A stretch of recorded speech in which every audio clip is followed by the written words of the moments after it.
Programme में आपको खुशामदीद कहते हैं। मैं असदुल्ला खान हूं। हुकूमत और तहरीक इंसाफ के दरमियान मुज़ाकरात का तीसरा दौर कल होने जा रहा है। बहुत सारी तवक्कुआत इससे वाबस्ता हैं।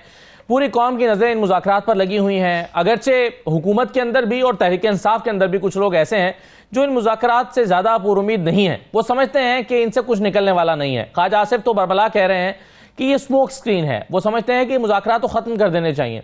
दूसरी तरफ तहरीक इंसाफ के अंदर भी कुछ ऐसे लोग हैं, लेकिन कुछ लोग पुरुमीद भी हैं। जैसे बैरिस्टर गौहर साहब सबसे ज़्यादा पुरुमीद दिखाई देते हैं। उन्हें लगता है कि नहीं, मुज़ाकरात से ही कोई हल निकलेगा। अब ये जो कल मुज़ाकरात होने जा रहे हैं, इसकी खास बात यह भी है कि तहरीक इंसाफ की तरफ से कहा गया है कि भाई ये आखिरी मीटिंग होगी अगर जुडिशल कमीशन नहीं बनता। इसके बाद चौथी मुलाकात तभी हो सकती है अगर जुडिशल कमीशन बनाने पर रजामंदी जाहिर की जाएगी या उस पर कोई इब्तदाई कदम उठा लिए जाएंगे। लेकिन खबरें यह भी हैं कि तहरीक इंसाफ ही के अंदर से कुछ लोगों ने बानी चेयरमैन इमरान खान को मशवरा दिया है कि इतना सख्त मौक़िफ़ ना अपनाएं जुडिशल कमीशन के क़याम के हवाले से, बल्कि इसमें कुछ लचक पैदा करें। उधर राना सनाउल्लाह साहब ने बड़ी दिलचस्प बात की है। उन्होंने कहा कि जी PTI को चाहिए कि हमसे हमारी बिसात के मुताबिक मुज़ाकरात करें। इसका क्या मतलब है? क्या तमाम चीज़ें हुकूमत के इख्तियार में भी नहीं हैं? इन्हीं मामलात पर हम गुफ्तगू करेंगे। हमारे साथ आज के प्रोग्राम में सेनेटर खलील ताहिर संधू साहब मौजूद हैं, PMLN के रहनुमा। बहुत शुक्रिया सेनेटर साहब, आपको खुशामदीद। निसार जट साहब हमारे साथ मौजूद हैं, MNA हैं, PTI के रहनुमा हैं। बहुत शुक्रिया जट साहब, आपको भी खुशामदीद। रजा हारून साहब हमें ज्वाइन कर रहे हैं, पीपल्स पार्टी के सीनियर रहनुमा हैं। बहुत शुक्रिया रजा साहब, आपको भी खुशामदीद। सेनेटर साहब, क्या समझ पाए आप इस बयान से कि हमसे हमारी बिसात के मुताबिक बात करें, कि यानी कुछ चीज़ें हुकूमत के इख्तियार में ही नहीं है? बहुत शुक्रिया। मैं समझता हूँ कि इसका जो जवाब है वो तो राना सनाउल्लाह खान साहब बेहतर दे सकते हैं, बिकॉज ही सेड इट। मतलब उनका जवाब ऐसा ये ऐसी बात है कि इसका आप जवाब भी नहीं दे सकते? नहीं, मुझे चूंकि पता नहीं वो किस अंदाज में उन्होंने या व्हाट्सएवर, क्योंकि वो जो बंदा बात कर रहा होता है ना उसको पता होता है मैंने क्या बात की है। मैं सिर्फ आपको दो मोटी मोटी बातें बता देता हूँ और मैं डॉक्टर साहब की भी नज़र करता हूँ, इंतहाई काबिल एहतराम है मेरे लिए। ये जो जुडिशल कमीशन की बात करती है ना, मैं आपको बिल्कुल 100%, आज भी अली जफर साहब से बात हुई थी, आज तक कभी जुडिशल कमीशन, जब कोई केस सब जुडिस हो जाता है, कभी जुडिशल कमीशन बन ही नहीं सकता। ये कॉन्स्टिट्यूशन में है। ये मैं लेके आऊँ, आपके लिए रिपोर्ट आपको दे के जाऊँगा, inquiry of judicial commission act, और आज तक जितने जुडिशल कमीशन बने हैं बन ही सकता ही, बन ही नहीं सकता। जिससे आप किसी मुझसे मतलब इसका आप समझते हैं कोई इम्कान ही नहीं है? सर नहीं, लॉ में नहीं है ना, कॉन्स्टिट्यूशन में नहीं है। आप जिससे मर्जी पूछ लें, किसी को आप ले लें लाइन पे, सलमान अकरम राजा साहब को ले लें, किसी और को ले लें, ये बन नहीं सकता। नंबर 2, इसकी जो 26 मई तो उस तरह से सब जुडिस है भी नहीं। 26 नवंबर सर नहीं हो चुका है। जब मुकदमा चलने शुरू हो जाए, जब मामला अदालत में चला जाता है, तो आज तक बना नहीं है। 1956 इंक्वायरी ऑफ कमीशन एक्ट जो है उसके तहत मैं बात कर रहा हूँ। दूसरे नंबर पे इसकी रिपोर्ट जो होती है, अगर अभी जब बनते हैं, कमीशन बहुत बने हैं, लेकिन आज तक ये बाइंडिंग नहीं होता, लीगल लेकिन जब रास्ता निकालना हो तो निकल भी आता है ना। आपको याद होगा कि 2013 के मामले पर जब धरना हुआ था 2014 में, उसके बाद अगरचे ट्राइब्यूनल्स में मामला चल रहे थे, लेकिन फिर भी इंतखाबी धांधली के हवाले से जुडिशल कमीशन बना था। नहीं, लेकिन उस कमीशन का जो इन्होंने हाल किया, जैसे नसरुल मुल्क वाली बात आप कर रहे हैं ना, कि उन्होंने 4 हल्कों का फैसला भी कर दिया, ये उसके बावजूद भी उस पर नहीं मानते रहे। नंबर 2, इसकी रिपोर्ट एक तो बाइंडिंग नहीं होती किसी सूरत में ही। और तीसरे नंबर पे जो मैंने आपको बताया कि इस जो 1956 का जो एक्ट है, army inquiry of commission act, ये अब मैं अकेला बात नहीं कर रही, मैं आपको रिपोर्ट देता हूँ। इसमें जितने कमीशन बने हैं देख लें, क्या कभी किसी जजमेंट में आज तक, सुप्रीम कोर्ट, हाई कोर्ट, किसी भी जजमेंट में कभी किसी कमीशन की रिपोर्ट के बारे में फैसला हुआ आज तक? ये बन नहीं सकता, हो ही नहीं सकता, हो ही नहीं सकता। जज साहब, फिर ये क्या मुज़ाकरात क्यों हो रहे हैं, बहस क्यों हो रही है? वो कह रहे हैं कानूनी तौर पर मुमकिन नहीं है। मेरी अली जफर साहब से आज बात हुई इस बात। जी जज साहब। जी बहुत बहुत शुक्रिया आपका। देखिए जी, मैं पहले तो बिसात के बात, हाँ, उनका कहने का मतलब था कि हमारी औकात के मुताबिक हमें बताया जाए, बिसात के मुताबिक। ठीक है जी। तो देखिए हुकूमत, मैं एक बात बताऊं कि पाकिस्तान तहरीक इंसाफ ने ये जो मुतालबात हैं ये उस स्टेज पर रखें जिस वक्त 26 नवंबर का वाक़या हुआ, गोली चली, और गोली चलने के बाद पाकिस्तान में एक टेम्परेचर जो था वो बहुत हाई लेवल पे चला गया था, और हम समझते थे कि नफ़रतों के वो बीज जो हैं वो बहुत दूर तक चले जाएंगे, जिसकी रिकवरी करना बहुत मुश्किल हो जाएगी। तो मैं समझता हूँ पाकिस्तान तहरीक इंसाफ ने एक बहुत अच्छी मूव की, और उस मूव में उन्होंने ओपन डायलॉग का जो है दरवाज़ा खोला, और हम पॉलिटिकल डायलॉग पर आए। पॉलिटिकल डायलॉग पर सबसे ज़्यादा अप्रिशिएटेड बात यह है कि स्पीकर साहब ने अपना किरदार जो है वो पेश किया कि उन्होंने कहा जी मैं बिल्कुल, हमारा हाउस जो है, मेरा घर भी हाजिर है, मेरा दफ्तर भी हाजिर है, और उनकी सरपरस्ती में ये दोनों कमेटीज़ जो है आमने सामने बैठी।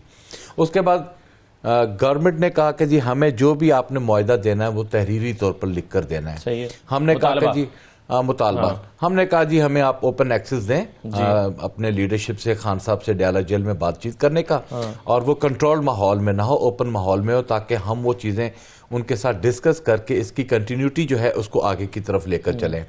एक तो वो नहीं फिर करने दी, बैरिस्टर गौर साहब इंडिविजुअली गए, उन्होंने जाके सारी सूरत हाल से आगाह किया, उन्होंने कहा जी ठीक है आप मुतालबा जो है वो लिख कर दे दें, और उस पर एग्री किया। उसके बाद अब ये इंशाल्लाह कल जो है वो एक राउंड होना है, और हम अपना तहरीरी मुआहिदा तो मुतालबा जो है वो इंशाल्लाह कमेटी के सामने पेश करने जा रहे हैं।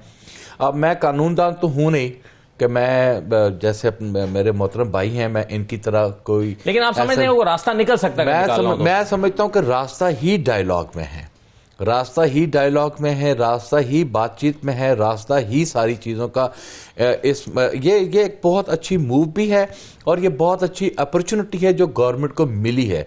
मेरा ख्याल है इस मौके को गवर्नमेंट को नहीं गंवाना चाहिए।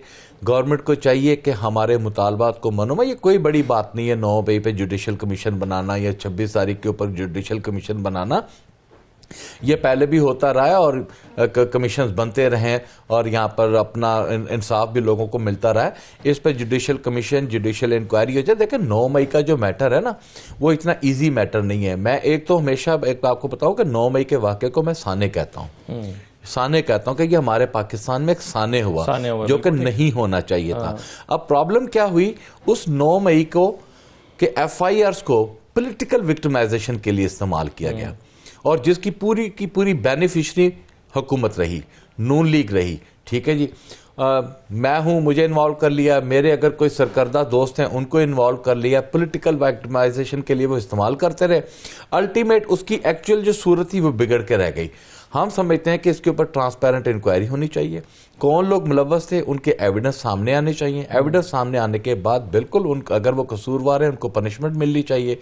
वैसे भी मिलिट्री कोर्ट का जो मामला है वो सुप्रीम कोर्ट में चल रहा है, उनका फैसला आना भी बाकी है, साथ साथ ये एक्सरसाइज भी हो जाए तो इसके बाद जो इसके नताइज निकलेंगे वो मुस्बत होंगे, और आइंदा के लिए इन ऐसे जो है चीजें उनका रास्ता भी रुक जाएगा। लेकिन आप नहीं समझते कि बहुत सख्त किस्म का मौक़िफ़ आपने ले लिया है कि भाई एक ही चांस है आपके पास कि जो कल इजलास होने जा रहा है इसमें जुडिशल कमीशन का फैसला होना चाहिए, नहीं होगा तो दोबारा नहीं बैठेंगे? बहुत सख्त मौक़िफ़ नहीं है? नहीं, इस तरह नहीं। हमने ये तीसरी मीटिंग है, 2 मीटिंग में अभी तक तो हुकूमत ने लैतुलाल से काम लिया है।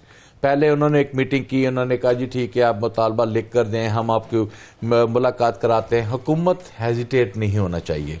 और ये इस मौके पर जिस वक्त आपकी पाकिस्तान की इकॉनमी, पाकिस्तान में आपकी अनसर्टेनिटी, आपके पाकिस्तान में जो हालात पैदा हुए हैं, जो आपकी लेबर है, आपकी लार्ज मैन्युफैक्चरिंग स्केल, लोग यहाँ से बाहर भागे जा रहे हैं, आपका पैसा जो है वो ख़त्म होता जा रहा है, आपका पैसा डीवैल्यू हो गया। इन हालात में भी अगर गवर्नमेंट बड़े दिल का मुजाहरा नहीं करती, 1 स्टेप डाउन जाके हमारे मुतालबात को नहीं तस्लीम करती, तो फिर हमारे पास क्या रास्ता रह जाएगा इसके कि हम फिर एहतजाज का सूरत। हम नहीं चाहते कि हम एहतजाज करें, हम नहीं चाहते, हम चाहते कि पार्लियामेंट आगे बढ़े, सियासत आगे बढ़े।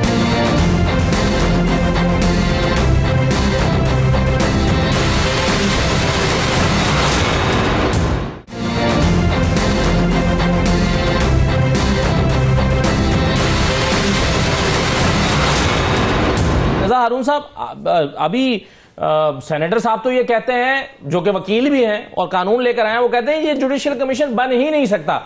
लेकिन आपके ख्याल में अगर बातचीत हो रही है तो कोई रास्ता तो निकाला ही जा सकता होगा? रास्ते जरूर निकल सकते हैं, लेकिन मेरी भी ये एप्रीहेंशंस है। अब ये टेक्निकल डिफिकल्टी है जुडिशियल कमीशन बनाने में, क्योंकि मामला अदालतों में ज़ेर इल्तिवा हैं, सजाएं हो चुकी हैं, मुख्तलिफ कोर्ट्स हैं। अब एग्जीक्यूटिव, जहां तक मेरी मालूमात है, एग्जीक्यूटिव जो है वो जुडिशरी को इंस्ट्रक्शंस नहीं दे सकती, जुडिशरी को पॉज नहीं कर सकती, क्योंकि ये ट्राइकोटमी ऑफ पावर्स के तहत ही अलग अलग अपने अपने डोमेन में ऑटोनोमस काम करते हैं। तो डिफिकल्टी होगी, टेक्निकल डिफिकल्टी होगी। जब मुज़ाकरात की टेबल में बैठेंगे PTI के दोस्त और गवर्नमेंट की कमेटी, तो फिर वो ये देखेंगे कि भाई डिमांड तो चले अपनी जगह ठीक है, वो डिमांड कर रहे हैं, लेकिन एक with in codal formalities, legalities को मीट करते हुए हाउ कैन यू, और कैसे जुडिशियल कमीशन हुआ, क्या वो अदालतों को काम करने से रोक देगा? उसके बाद अथॉरिटी नहीं हो सकती। How will it happen? तो ख्वाहिश रखना एक अलग बात है, उस ख्वाहिश नहीं को तो अपनी आप ही जमा समझते हैं बनाना कि ये नहीं हो सकता और नहीं होने जा रहा? मेरा अंदाजा ये है होने को तो देखे ना जी, जब ये बैठेंगे साथ तो ये तय करेंगे ना, यही तो मुज़ाकरात हैं। तो एक निश्चित में तो कम से कम फिर होता हुआ नजर नहीं आ रहा आपको? नहीं, एक निश्चित का तो ये काम भी नहीं है अभी तो। मुझे जहां तक देखे ना, पहली दफा फॉर्मली पीटीआई जो है, जिसकी ख्वाहिश पे मुज़ाकरात हो रहे हैं, पहली दफा फॉर्मली अपनी डिमांड गवर्नमेंट को देगी। उस वक्त उस पर थोड़ी सी डिबेट होगी, फिर वो भी वापस आके मशवरा करेंगे ना। उस मशवरे के बाद, मुशावरत के बाद अपनी लीडरशिप में, जैसा वो कह भी चुके हैं, उसके बाद ही कोई फैसला होगा। और ये टेक्निकल डिफिकल्टीज है इसके अंदर, हाउ दे विल वर्क। लेकिन एक बात जो इसमें पॉजिटिव है जी, वो ये है कि दोनों साइड से सीनियर पार्लियामेंटेरियंस बैठे हुए हैं, ऐसे लोग बैठे हुए हैं जो ऐसे मुज़ाकरातों को डील कर चुके हैं, जो कानूनी आईनी मामलात पे अबूर रखते हैं। खास तौर पे जो गवर्नमेंट साइड है उसके ऊपर जो टीम बैठी हुई है, पीपल्स पार्टी के 3 सीनियर रहनुमा बैठे हुए हैं, साकडार साहब बैठे हुए हैं, तो ये बड़े तजुर्बेकार लोग हैं। और अगर मुज़ाकरात शुरू हुए तो इसीलिए हुए कि बात बनाई जाए। बिल्कुल सही है। तो सर ये अब मसला ये है कि चलिए आप तो कह रहे हैं हो ही नहीं सकता ना, यानी आपकी पीटीआई की समझती है जी। मैं सेनेटर साहब से नहीं कहा कि ये नहीं हो नहीं मैं सेनेटर साहब से कहा ये बहुत डिफिकल्ट मामला है। जी वो आपने कहा, मैं अब सेनेटर साहब से बात कर रहा हूं कि ये कह रहे हैं कि नहीं हो सकता, और आज भी नहीं हो सकता, अगले हफ्ते भी नहीं हो सकता, और अगर मुज़ाकरात के 5-10 राउंड और हो जाए फिर भी नहीं हो सकता। तो इसका मतलब है कि वो टाइम लिमिट जो दी गई है उसमें तो कुछ नहीं होने जा रहा। देखिए असद साहब, जो डॉक्टर निसार साहब ने बात की है, MNA साहब ने, मैं उस बात को सपोर्ट करता हूं कि डायलॉग से बेहतर कोई रास्ता नहीं है। बड़े बड़े जो आप देखिए ना, दूसरी कब तक चलने चाहिए बात सुन, दूसरी जंग, क्योंकि अल्टीमेटम है ना इसके आगे खड़ा। देखिए बहुत इवन आपने को पता है जब सेकंड वर्ल्ड वार थी कितना मैसेकर हुआ था, कत्लेआम हुआ था, लेकिन फिर भी टेबल पे बैठ के हालात निकले थे। तो अब भी टेबल पे बैठना पड़ेगा। और जो रजा हारून साहब ने कहा है, वाकई दोनों तरफ से बड़ी संजीदगी का मुजाहरा किया जा रहा है, ये मैं तस्लीम करता हूँ। और इवन हमारे जो सीनियर्स हैं उन्होंने ये बात की है कि even the attitude of the Gandapur was very positive. और फिर मिस्टर गौर साहब है, ये इसके अलावा हल कोई नहीं है। क्योंकि पहले तो ये कहते थे हम इनसे मुज़ाकरात नहीं करेंगे, क्योंकि एक तो गोली भी निश्चित इन पे, कल जो होने वाली निशस्त है उससे आपकी क्या तवक्कुआ है? मेरे ये तवक्कुआ है कि जो मुझे थोड़ा बहुत पता है, अब चूंकि मैं am not member of that committee, लेकिन ये होगा कि ये मुतालबा देंगे, डेफिनेट देंगे मिस्टर गौर साहब is a man of words. और उसके बाद फिर इनसे पूछा जाएगा, जरूर बात हमारी तरफ से भी ये होगी। जो मुझे लगता है कि कोई ना कोई एक एग्जांपल दे दे। आप भी माशाल्लाह you are very senior and seasoned anchor person, आप भी किसी से जिससे मर्जी पूछे, कोई एक सिंगल मिसाल दे दें कि मामला अदालत में गया और उसके बाद कमिश्नर बना हो। मैं एज ए लॉयर कह रहा हूँ, एज ए मतलब professional lawyer, advocate of supreme court, मुझे पता है कि नहीं ये होता, ये होता में ऐसी बहुत सारी चीजें हुई हैं जो कभी नहीं हुई थी मगर हो गई। वो तो भैया होने को तो फिर बहुत कुछ हो सकता है, लेकिन मैं मुज़ाकरात के हक में हूं। एक शख्स अगर एब्सकॉन्डर हो और उसको अदालत में सरेंडर किए बगैर हिफाजती जमानत मिल जाए, पाकिस्तान में कभी नहीं हुआ था, लेकिन अभी हुआ है। मैं बहुत कुछ, मैं आप देखिए मेरी बात सुने, मैं ये नहीं कहता, मैं किसी बात से इनकार नहीं कर रहा आपकी इस बात से, लेकिन मैं एज ए, अगर आप मुझे लीगल पूछेंगे तो लीगली तो ये मुमकिन नहीं है। लेकिन मैं अगर आप डायलॉग का पूछेंगे तो शायद I will be the last person कि जो हमेशा इस हक में होगा। और मुझे जो अपना डॉक्टर साहब की जमात के लोग हैं, बड़े बड़े सीनियर लोग, अभी परसों चौथी मैं और अचानक मुलाकात हुई इनके MNA से, वो भी कह रहे थे कि संधू साहब मतलब मैंने क्या करना, मैं तो VOP हूँ, वेरी ऑर्डिनरी पर्सन, मेरा तो इतना है ही नहीं कोई। नहीं मैं VIP नहीं, मैं VOP हूँ। तो इसलिए, लेकिन बेसिकली ये बात है जो रजा भाई ने भी की, मैं भी कह रहा हूँ कि होना चाहिए, बैठना चाहिए। वो कहते हैं दिलों की उलझनें बढ़ती रहेंगी अगर कुछ मशवरे बहाम ना होंगे, तो मशवरे बहाम होने चाहिए। सही है। और इसमें बहुत सारी चीजें निकलेंगी। लेकिन आज भी मैं गया, मैं अचानक सेनेट से उठ के तो चला गया, तो आज मैंने देखा डॉक्टर साहब साफियों की तरफ कर रहे थे, वो सारे अपने कीबोर्ड, यही कोट पहना हुआ था, तो मैं जाके काफी देर बैठा रहा, इन्होंने मुझे नहीं देखा, उस तरफ सारे ये कर लगे हुए थे। हालांकि बापडा पे बात हो रही थी, बिल्लो पे बात हो रही थी, व्हाटसोएवर। लेकिन ठीक है, this is their fundamental right, they have to protest and agitate for their leader as well. लेकिन एक बात जरूर कहूंगा, रजा भाई चूंकि उर्दू जुबान के बहुत ज्यादा माहिर हैं, कि ये जो शख्सियत परस्ती है ना, ये बुत परस्ती से ज्यादा खतरनाक होती है। अच्छा, अब इसमें जट साहब क्या ये बात दुरुस्त है? खबरें ये हैं कि खुद पार्टी के अंदर ये राय पाई जाती है और इमरान खान साहब को मशवरा भी दिया गया है कि इतना सख्त मौक़िफ़ ना अपनाएं कि एक ही मुलाकात में ये मामला हल होना चाहिए, इसमें थोड़ा सा जुडिशल कमीशन के हवाले से नरमी पैदा करें। क्या PTI के अंदर ये सोच पाई जाती है? ऐसा कुछ नहीं है। आप PTI पूरी समझती है कि नहीं एक ही निशस्त में हल होना चाहिए? एक ही निशस्त की बात नहीं जी, ये नहीं है कि जी इसमें नरमी पैदा की जाए। हमारा जो असूली मौक़िफ़ है, देखिए मेरी बात सुने, पहले मैं एक रेफरेंस आपको देता चलो। साने मॉडल टाउन हुआ था जी, केस जुडिशल था, कमीशन बना, बाकर नजी साहब बने, बाकर नजवी साहब की रिपोर्ट आज भी सामने है, वो एक अलग बात है, उसके ऊपर और वो मैटर आज भी सब जुडिस है, आज भी सब जुडिस है, ठीक है। और उसके ऊपर बाकर नजवी साहब की आज भी उस पे फुल कोर्ट बना हुआ है, तीन हाई कोर्ट के चीफ जस्टिस तब्दील हो चुके हैं, वो फुल कोर्ट नहीं कभी बैठा। नहीं, 118 गवाह हो चुकी है और उसमें ये हुआ था कि विद ड्यू अपॉलॉजी डॉक्टर साहब, वो जो था वो अपना चालान सबमिट नहीं हुआ था। केस उस वक्त सब जुडिस होता है जब चालान सबमिट होकर पास होकर तो ट्रायल के लिए लग जाता है या चार्ज फ्रेम के लिए लगता है। इसी तरह जो 9 मई का वाकया है ना जी, 9 मई में जो सजाएं हुई हैं वो मिलिट्री कोर्ट्स में हुई है। आपकी आम अदालतों में अभी तक कोई सजा नहीं हुई और ना ही कोई प्रोसिक्यूशन साबित कर चुका है। वो तरीकों पे तरीके, सर्दी हो गर्मी हो, सुबह 8 बजे बहुत सारे केसों में तो रिकॉर्ड ही पेश नहीं हुआ, ठीक है जी। और बिल्कुल वो अपना जो प्रोसिक्यूशन है वो टोटल फेल गई है अपने एविडेंस जो है उसको प्रूव करने में, तो वो अभी तक सारे के सारे पेंडिंग हैं। तो मिलिट्री कोर्ट का फैसला भी आना बाकी है, सुप्रीम कोर्ट में उसके ऊपर बहस चल रही है। अब वो सुप्रीम कोर्ट की स्वाबदीद है, वो क्या फैसला करती है क्या नहीं करती है। मीनवाइल इस वक्त तक हमारा जो 9 मई का केस है वो सब जुडिस नहीं है, अदालत में चल जरूर रहा है, ना तो कोई एविडेंस है, ना कुछ है, ना कोई प्रूव हो चुका है। हम चाहते हैं कि इसी स्टेज पर एक कमीशन बने और कमीशन बनने के बाद जो है उसकी ट्रांसपेरेंसी के ऊपर हमें बात कर लेनी चाहिए। और मेरा ख्याल है कि इससे अच्छा गोल्डन जो है वो टाइम फिर नहीं आएगा शायद। और अगर इससे हम लिंगर ऑन करते हैं, डिले करते हैं, ये और मुश्किलात का सामना हमारे लिए होगा। दूसरी बात, मैंने एक तो आपको रेफरेंस दे दिया, उसके बाद हाउस में मेरा ख्याल है कि ये एक पार्लिमानी मीटिंग में पल्स मौजूद है कि हमें डायलॉग करने चाहिए, हमें डायलॉग की तरफ बढ़ना चाहिए और हम टाइम लिमिट के साथ करना चाहिए, कट ऑफ डेट के साथ। देखें, हमारा एक जो प्रेशर है, हम अपोजिशन का जो एक प्रेशर है, हमारा जो प्रोटेस्ट है, हमारा जो बयानिया है, जो हमारा मौक़िफ़ है, हम उससे एक लम्हे के लिए भी पीछे नहीं हटे हैं, ना हटेंगे, ठीक है। हम अपना एहतजाज रिकॉर्ड कराते रहेंगे, ये हमारा राइट बनता है और उसे हम अवेल करेंगे। और उसके बाद अब बॉल चली गई है हुकूमत की कोर्ट में।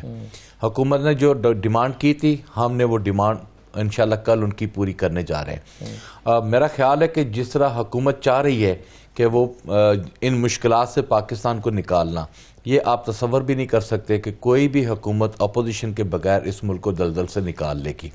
तो मेरा ख्याल है कि हुकूमत जो है अब उसने क्या करना है, अगर उसने कोई टेक्निकल बुनियाद पे कोई लैतो लाल करनी है, डिले टैक्टिक्स खेलना है या अपोजिशन को बेवकूफ़ बनाने की कोशिश करनी है, तो मेरा ख्याल है कि ऐसी किसी भी चीज़ से अवॉइड करना चाहिए।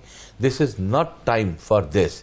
हुकूमत को इस तरह का कोई काम नहीं करना चाहिए। हुकूमत को बहुत ज़्यादा मुस्बत रहने की ज़रूरत है, अपोजिशन को बहुत ज़्यादा मुस्बत रहने की ज़रूरत है। ये आए बाएँ शायद से लेफ़्ट राइट से जो बयान दागा जाता है कि जी ये बयान ये इनका कोई फायदा नहीं है, इनका कोई नतीजा नहीं निकलेगा। उनका इल्जाम यह है कि जो अडयाला जेल से बातचीत हो रही है बहुत सख्त अल्फाज में हो रही है, मेरी बात और इतने सख्त अल्फाज जब आप इस्तेमाल करेंगे तो फिर माहौल खराब होता है, आगे नहीं बढ़ा जाता। मेरी बात सुने ना, वो तो बिल्कुल अब घबराए हुए ना, अब इसका क्या करें, घबराहट का हमारे पास क्या इलाज है। हमको पीर तो है नहीं कि हम तावीज करके ख्वाजा आसिफ को पिला दें। हमने को क्या कर सकते हैं। अब ख्वाजा आसिफ साहब को किस बात का डर पड़ा हुआ है? पीर भी हैं ये, नहीं तो आधे पीर हैं। आप वो तावीज जो है वो उन्हें भी तो नहीं पिला सकते। मतलब आपके पीछे के लोग भी तो जेल में है, एक बंदा जेल में है, उससे तो इनको डर ही नहीं था। वो एक आधा लीडर, आज वो पता चल रहा है ना कि वो लीडर है, जेल काट के बैठा हुआ है और वो कह रहा है कि I am the last person, इस पार्टी का लास्ट पर्सन हूँगा जो जेल से बाहर निकलूंगा। 50 रुपए का स्टाम्प नहीं मांग रहा, कोई बार्गेन नहीं कर रहा। प्रॉब्लम तो ये आ रही है और ख्वाजा आसिफ तो खुद अपने मुंह से एडमिट कर चुके हैं कि ये बातचीत पे आमादा कैसे हो। मैं तो अभी तक सरप्राइज हूं, दीगर लीडरान भी ये कहते रहे। हम अगर मुल्क और कौम की सुपरमेसी या कंटिन्यूटी को आगे बढ़ाने के लिए कोई बात करें तो इनको वो सरप्राइज लगता है। कोई डिमांड कर लें, इनको टेक्निकल फॉल्ट्स आ जाते हैं। इस तरह नहीं, बाय डिफॉल्ट चलना होगा, इनको क्लियर होना होगा और ये पाकिस्तान के लिए होना चाहिए। रियासत है, सियासत है, सियासत है, अवाम है, अवाम है तो पाकिस्तान है। एक ब्रेक ले रहे हैं, ब्रेक के बाद वापस आते हैं।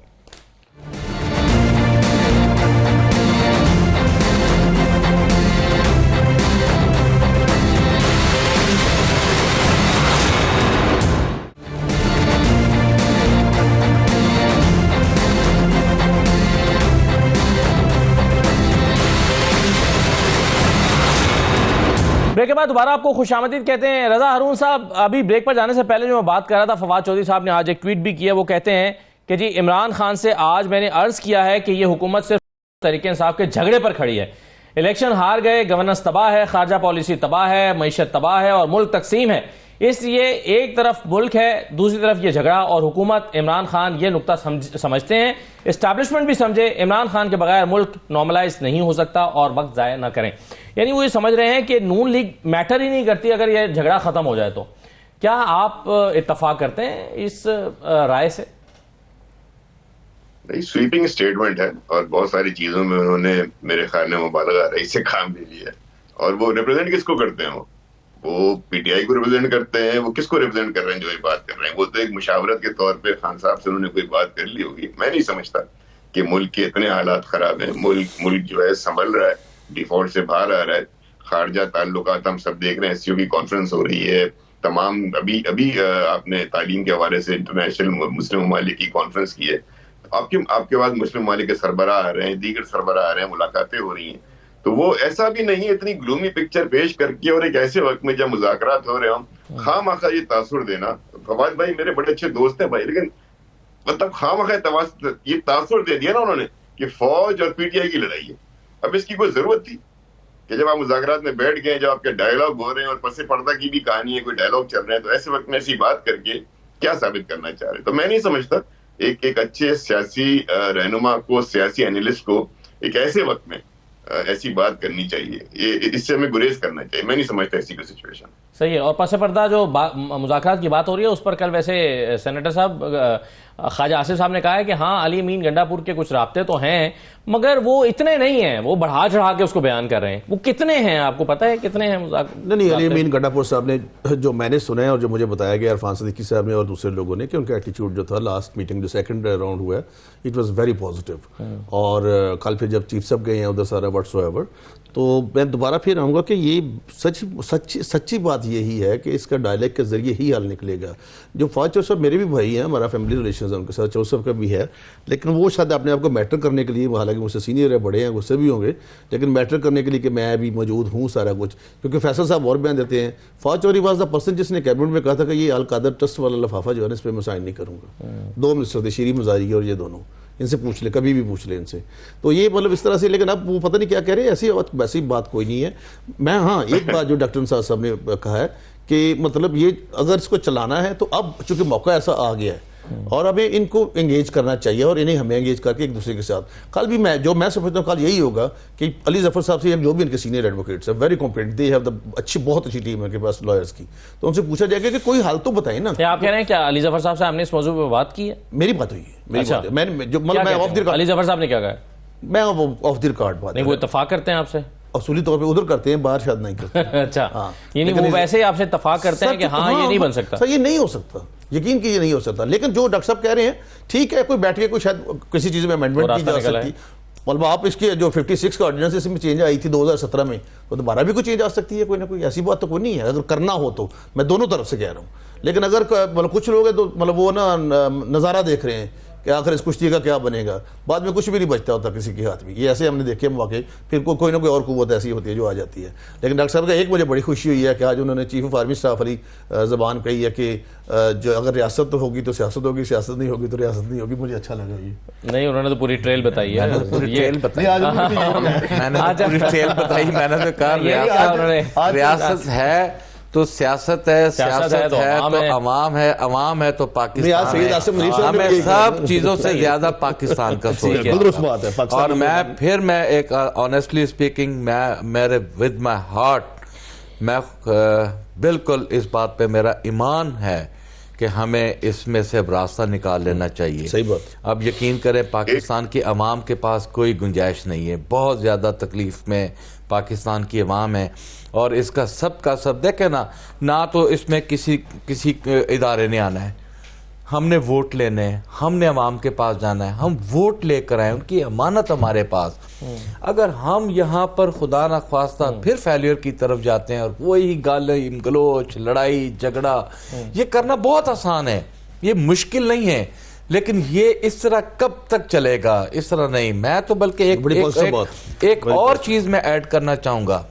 इस मौके पे इस मौके पे मियां मोहम्मद नवाज शरीफ साहब को अपना ना किरदार दिखाना होगा।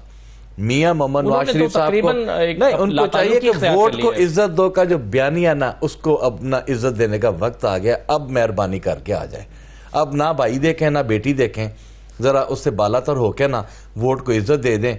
हम वोट के तहफ़्फ़ुज़ की बात कर रहे हैं, वो वोट की इज्जत की बात कर रहे हैं। चलें, तहफ़्फ़ुज़ भी दे दें, इज्जत भी दे दें, बाहर निकलें, आए, ये वक्त है। और ये एक बात मैं आपको बता दूं, अल्टीमेट ये तमाम लीडरशिप को बैठना होगा। इसमें जरदारी साहब को भी बैठना होगा, इसमें नवाज शरीफ को भी बैठना होगा, इसमें इमरान खान साहब को भी बैठना। चाहे आज आप डिनाई कर लें, अपने अपने पार्टी मौक़िफ़ पे कर लें, लेकिन अगर आपने हकीकी मानों में पॉलिटिकल तो फिर तो इरफान सिद्दीकी साहब सही कह रहे हैं ना कि मिसाके जमहूरियत की तरह का कोई नया मिसाक बनाना पड़ेगा। ठीक है, आगे जाने के लिए। वो तो फिर यही फोरम अगर उसके लिए इस्तेमाल होता है और इसका स्कोप वसी होता है तो फिर सर ये एक दो हफ्ते में तो समेटने वाली बात नहीं है। सर मेरी बात सुने, हम एक हफ्ते की बात भी नहीं कर रहे।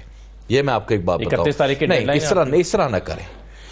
ये हुआ ये था कि जब ये बातचीत का आगाज हुआ था, उस वक्त नून लीग की जानिब से कुछ सख्त मौक़िफ़ आ गया। किस मुंह से ये बात कर रहे हैं? ये तो जो हमें चोर समझते हैं, हमें ये कहते हैं। हमने कहा यार, हम चलो चोरों के साथ बैठना भी हमारी मजबूरी, हम बैठ गए, आ जाओ, ठीक है, बैठो तो सही, इसका वे फॉरवर्ड तो ढूंढें। अब इशू क्या है? हमने कहा कि यार एटलीस्ट अगर आप समझते हैं कि इसको पॉजिटिव की तरफ लेकर जाना है, हुकूमत समझती है कि हम संजीदा रवैया रखते हैं, तो एटलीस्ट आप हमारे जो कैदी हैं, जो कि बेगुनाह लोग गिरफ्तार हैं, उनको आप रिलीज करें, थोड़ा सा गुड गेस्चर दें, थोड़ा सा अच्छा इंप्रेशन दें, ताकि हमारा कारकुन भी हौसला अफजा हो, हम सब हौसला अफजा हो और इस बात की कंटिन्यूटी करें। वो नहीं हुआ। हमने कहा खान साहब से हमें बातचीत करने दिया, वो नहीं हुई। उसके बाद संडे को फिर एक नशिस्त हुई, वो भी कंट्रोल्ड माहौल में। हमने कहा चले बिस्मिल्लाह, वो भी एग्री कर लिया। अब तहरीरी मुआहदा लिख कर देने के लिए भी तैयार हो गए। कल हमने तहरीरी मुआहदा लिख कर भी इनको मुतालबात जो है वो भी लिख कर दे देने हैं उसकी तरफ। अब हुकूमत क्या डिलीवर करेगी, हुकूमत क्या देगी? और अगर हुकूमत ने इसी तरह आए बाएं शाएं का, तो ये फिर मेरा ख्याल है कि ये हुकूमत की तरफ से गैर हुकूमत देगी। तो बाद में हुकूमत मांगने को भी तैयार बैठी है ना कि भाई ये कुछ चीजें जो मिसाके मईशत पर आए, मिसाके जमहूरियत पर आए, SOP बनाए एहतजाज का, हुकूमत तो ये भी ज़हन बनाए बैठी है कि कल सारा कुछ ये भी एजेंडे पर आ जाएगा। ये चीजें होंगी,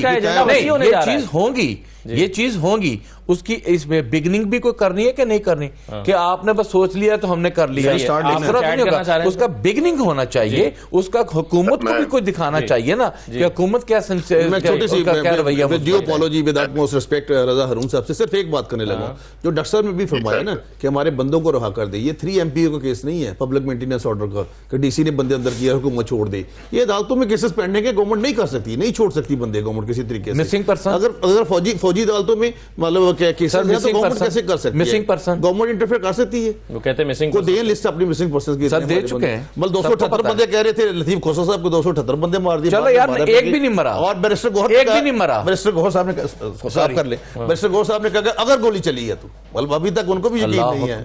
ओपन निकाले स्टेटमेंट चलाए नहीं, वो तो 13 लोगों की लिस्ट दी है ना, ऑफिशियली दी है ना।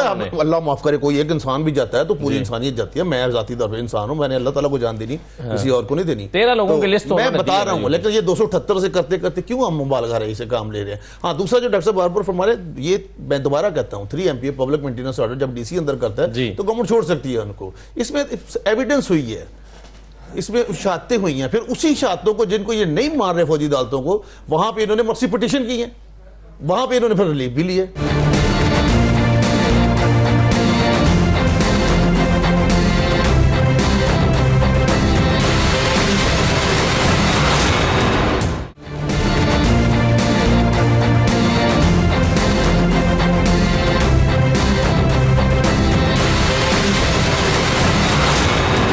कमीशन तो इस नुक्ते पर बनना है ना कि गोली चली है या नहीं चली और उससे लोगों की हलाकत हुई है या नहीं। तो शायद कमीशन तो इस नुक्ते पर बनना है ना। ये मामला तो सबजुडिस नहीं है, ये मामला तो पहले अदालत के पास नहीं है। पहले अगर मेरा अपना जो जाती है लीगल प्रूडेंस है वो ये कहती है कि अगर बन सकता हो, कल सारे जो बैठेंगे, हम तो नहीं उसमें बैठे, अगर ये बन सकता हो तो डेफिनेट बनाए, कोई ऐसी बात नहीं। सही है जी। रजा हरून साहब, मैं बस कुछ चंद बातें करना चाहता था कि एक तो ये बहुत अच्छी गुफ्तगू की है डॉक्टर साहब ने ना, और ध्यान उन्होंने मैं पहली दफा सुन रहा हूँ, मैं इसीलिए हैरान हुआ था, मैं इंटरव्यू करने वाला था, ये करना चाह रहा था कि मोहम्मद नवाज शरीफ साहब का नाम लिया और उनकी इंटरव्यू। नवाज शरीफ साहब का नाम लेने पर तो पाबंदी नहीं है ना सर?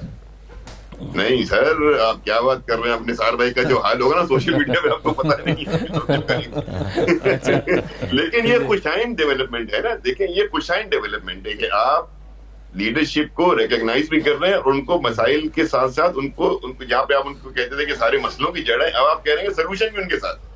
तो ये वो डेवलपमेंट है जो 26 नवंबर की रैली की नाकामियां, जो भी आप उसको कहें, एजिटेशन किया सड़कों पे करके देख लिया, टेबल पे मुज़ाकरात के आगाज के बाद आप ये नरमी जो देख रहे हैं, ये इन मुज़ाकरात की स्टार्ट की कामयाबी है। किसी को कामयाबी कहते हैं, ऐसा नहीं हो सकता कि कोई एक लीडर जो खप्ते अजमत का शिकार रहे और बाकी सबको माइनस कर दे, तो फिर पॉलिटिकल सिनेरियो बनता नहीं ना, फिर पॉलिटिकल डायलॉग बनता नहीं है कि आप इस खप्ते अजमत के अंदर रहेंगे, शख्सियत परस्ती में रहेंगे, जैसे हमारे सिद्धू भाई ने कहा, तो फिर डायलॉग नहीं बनता। और फिर हर तरफ ये कहना कि जी कोई और आके मसले का हल कर देगा, तो फिर वहां से तो जवाब यही आ रहा है ना कि मुझसे पहली सी मोहब्बत मेरे महबूब ना मान। सही है, बिल्कुल ठीक है। अब आप सर लेकिन अभी टेबल सजा लिया, एक अपने पॉलिटिकल डायलॉग का टेबल सजा लिया, जी, तो अब आप जो बातें मीडिया में बैठ के करते हैं कि ऐसे बन सकता है वैसे बन सकता है, कि टेक्निकलिटी टेबल पे डिस्कस होंगी और वहां पे इनके मसाइल का हल होगा। और ये खुशाइन बात है, इससे आप यकीन माने असद भाई, ये हमारे डॉक्टर साहब बैठे हैं, सिद्धू भाई बैठे हुए हैं, ये पब्लिक से राब्ते में, हम भी राब्ते में, इतना अच्छा मैसेज गया है मुज़ाकरात के आगाज का लोगों में खुशी की लहर गई है, इत्मीनान हुआ है कि यार अमन अमान हो जाएगा, मामला हल हो जाएंगे, एजिटेशन खत्म होगा, कारोबार एक आम आदमी की परेशानी दूर होगी। इट्स गुड मैसेज जी, इसको आगे लेके चलना, बिल्कुल ठीक है, इसको आगे लेके चलना चाहिए। लेकिन अभी खदशा ये है कि अभी तो कुछ मामलात में लड़ाई जो है वो बढ़ने वाली है, और वो मामला है एक मसलन नए चीफ इलेक्शन कमिश्नर और 2 मेंबर्स के लगाने का। अब उनकी मुद्दत मुकम्मल हो रही है सिकंदर सुल्तान राजा साहब की। आज इस पर इनिशिएट भी किया है, उमर अयूब साहब ने भी खत लिखा है, शिबली फराज साहब ने भी खत लिखा है कि भाई इसके लिए पार्लियामानी कमेटी बनाई जाए। इत्तफाक राय जो है उसके लिए करना एक इस माहौल में बड़ा मुश्किल काम दिखाई देता है, नए चीफ इलेक्शन कमीशन के नाम पर इत्तफाक राय करना। तो सेनेटर साहब ये बताइए कि क्या काजी फाइज ईसा साहब का नाम भी ज़ेर गौर है? मुझे बिल्कुल मालूम नहीं, मैं कभी भी, मेरा फैब्रिक ही आपको भी पता, बड़ा पुराना तल्लक है मेरा फैब्रिक ही, ये नहीं कि मैं झूठ बोलूंगा आपसे, मुझे इस बारे में बिल्कुल नहीं पता नहीं है, मैं ओपनली कह रहा हूँ। और अगर हो भी तो उनको एक्सेप्ट नहीं करना चाहिए, उन्हें एक्सेप्ट नहीं करना चाहिए। अच्छा, हाँ, मेरी जाती राय है एज ए लॉयर। क्यों? और मैं जिस लेवल जिस तरीके से काजी साहब का मतलब जो भी ये मुतनाज़ा रहा हो गया आखिर में जो भी चीजें हुई, वैसे तो खैर शुरू से ही मुतनाज़ा था, वट एवर, मुझे नहीं पता, मैं हम तो पेश होते रहे, he was a very nice and gentleman, पर उनका बड़ा रोल है पाकिस्तान बनाने में उनके बुजुर्गों का, ये बात नहीं है। लेकिन मैं वैसे कह रहा हूँ कि इस लेवल पे जाके मेरी जाती राय है, उनकी अपनी मर्जी है, वो कबूल करे ना करे, मेरी जाती राय कि अगर उनका नाम हो तो ही शुड नॉट एक्सेप्टेड। अगर हुकूमत ने नाम फ्लोट कर दिया जी, इस पर डिस्कशन चल रही है डॉक्टर साहब कि अगर काजी फैसल साहब का नाम आ जाता है, क्योंकि ये एक चीफ इलेक्शन कमिश्नर के नाम पर इत्तफाक के राय होना, ये भी आइंदा दिनों में एक बहुत बड़ा मसला दिखाई दे रहा है। ये बड़ी अच्छी बात होगी, पॉजिटिव बात हो जाएगी। यार खुदा खौफी करें ना करें, इस तरह पीपल पार्टी को मारना चाहे मर गई, नून लीग को मारना चाहे मर गई, क्या ये पीटीआई मर जाएगी? नहीं मरेगी, ये भूल है यार, कोई जमात नहीं मरती। खुदा खौफी करें, सब चीज़ों से बाला तर होकर ना अपनी सियासत को 2 मिनट साइड पर रखकर, अपने बेनिफिट्स को साइड पर रख कर इस अवाम का सोच लें। और अगर यही आप लोगों ने रवैया रहा, मैं तो ये सुनकर आपकी बात मुझे यहाँ पर ऐसा लगा जैसे मेरा ब्लड प्रेशर हाई हो गया कि काजी फाइज के हलकों में ये डिस्कशन काजी फाइज साहब जैसे बंदे को अगर आप दोबारा हलकों में डिस्कशन हो रही है, सर मैं आपको खबर की बुनियाद पर डिस्कशन हो रही है, मैं समझता हूँ कि इंतहाई शर्मनाक बात होगी। इतना वो शख्स जिसने पाकिस्तान को नुकसान पहुंचाया, पाकिस्तान के इलेक्टोरल सिस्टम को नुकसान पहुंचाया, आप यकीन करें पाकिस्तान में इससे ज्यादा मुतनाज़ा जज हमने ना माजी में देखा, ना आज देखा, ना देखेंगे, यकीन करें। मतलब कि आपने एक ऐसा लगता है कि मुज़ाकराती कमेटियों की जिम्मेदारियां आइंदा दिनों में बढ़ने वाली हैं। लाइटर नोट पे अब ये बात कर रहे थे ना कि ऐसा मैं एक बुक लिख रहा हूँ चकवाल से बंदियाल तक। अच्छा, तो फिर आपको बताएंगे उसमें भी सारी बातें। और एक गीत था नुसरत फतेह अली बंदियाल तक, और नुसरत फतेह अली खान ने गीत गाया था रजा हारून साहब कि किसी दा यार ना विछड़े, तो डॉक्टर साहब हमेशा यही कहते किसी दा साकिब निसार ना विछड़े। नहीं, आप उस पर भी लिखते हैं साकिब निसार मेरी को फूफी का बेटा नहीं है कि मैं किसी को यहाँ पर डिफेंड करूंगा। यार एक इदारा है सुप्रीम कोर्ट, आज देखें मेरी बात सुने, मैं बड़े मोहतात अल्फाज में, बहुत मोहतात अल्फाज में, आप यकीन करें क्या ये दो हम जाते हैं अपना टीवी चैनल्स पे जाते हैं, हम जब इस तरह बैठकर आपस में डायलॉग करते हैं तो बहुत ज़्यादा सवालात अदलिया पे खड़े होते हैं। ये जिस तरह के ये अडियाला में फैसला सुनाना था, 11 बजे का टाइम 8:30 बजे आ गया हूँ, 9:30, यार प्लीज़ ना करें इस तरह। अब पाकिस्तान के अवाम का ना इससे ज़्यादा इम्तिहान ना लें, ये बहुत हो चुका है। और अगर आप लोगों ने ये करना है तो यार फिर आप फिर नुकसान की तरफ जा रहे हैं, और वो नुकसान जो है ना वो ऐसा अंधेरी होगी जो हम सबको लपेट के ले जाएगी। पाकिस्तान के अवाम का अब ना पेशेंस, सब्र का जो पैमाना आप लबरेज कर रहे हैं, ऐसा ना करें जिससे नुकसान हो। बिल्कुल। रजा साहब कुछ कह रहे हैं आप? बस मैं बड़े मोहतरम है डॉक्टर साहब मेरे लिए, मैं डॉक्टर साहब से इख्तिलाफ करते हुए मैं समझता हूँ फायद ईसा साहब जो है ना वन ऑफ द बेस्ट जजेस, चीफ जस्टिस ऑफ पाकिस्तान रहे। उनके दौर के फैसले जो हैं बड़ा जबरदस्त किस्म के, मैं तो बिल्कुल समझता हूँ कि उन्होंने जो आईनी तौर पे फैसले, और जो जिस फैसले की तरफ हमारे भाई बात कर रहे हैं ना, उसमें गलती बुनियादी तौर पे पार्टी की थी ना।